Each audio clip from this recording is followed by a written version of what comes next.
Well, the death of Venezuelan President Hugo Chavez raising some new questions about Islamic terrorists based in Venezuela. While he was alive, Chavez developed some deep ties with Iran, which has financed the terror group Hezbollah. Chavez reportedly allowed Hezbollah to use his country as a base for operations. In fact, the relationship between Venezuela and Iran apparently so close that Iran's president Mahmoud Ahmadinejad declared a day of mourning in solidarity because of Chavez's death.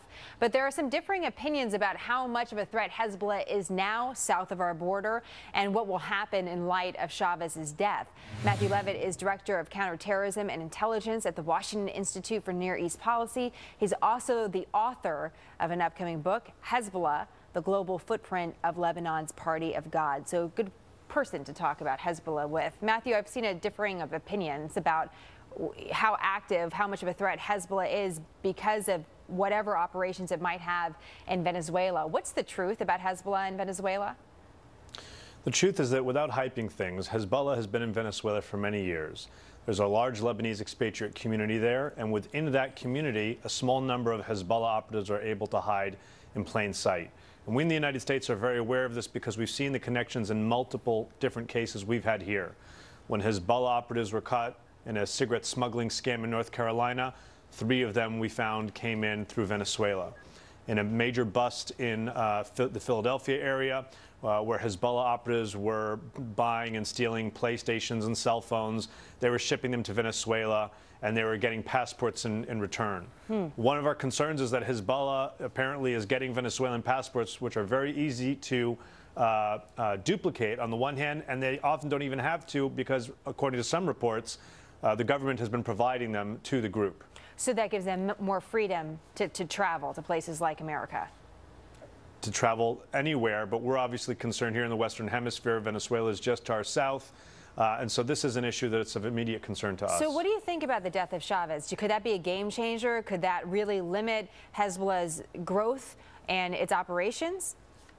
On the one hand, Hezbollah was active in Venezuela even prior to Hugo Chavez coming to power. On the flip side, their opportunities expanded many fold under his reign. There's an opportunity now, without doubt, for there to be an opportunity of change. The last election in Venezuela demonstrated that there's a very large segment of the population that is not enamored with his Bolivarian revolution. If some of the alternative candidates are able to make a stronger stand now that this dominant personality is gone, you could have a situation in which the government is no longer as tolerant of Hezbollah, but that remains to be seen. Just real quick, we've been talking in the past about ghost flights between Tehran and Damascus all the way to Venezuela. Right. I only have about 30 seconds here, but is that a connection? Was that happening because of Hezbollah, or was that something else? It's happening because of Iran, but Hezbollah was taking advantage of it. U.S. law enforcement referred to this Caracas-Tehran flight as aero terror. And we have several instances where people were on these flights that were people of interest. Apparently, you could not just go on and book a flight yourself, Jenna, or me. It was a listed flight, but only certain people could book on it. You know what? We tried, Matt. We actually tried once. We got through and we were told, no, we don't think you can. And then we were told, yeah, there's no tickets available. Kind of interesting. Strangely, there never were. Thank you for your time, Matt. Always great to see you. Always a pleasure. We'll be right back.